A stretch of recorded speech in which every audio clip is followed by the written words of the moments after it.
Now I've only recently learnt this stitch, but it's called a colonial knot, and it's similar to the French knot but slightly different. So let's see if I can teach it to you. I'm going to come up in the middle, as close to as I can find.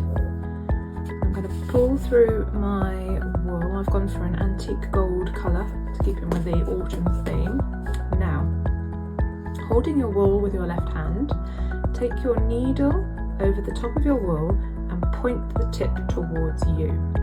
You're going to then wrap the wool over the top, holding onto it. Turn your needle 180 degrees and wind it round again.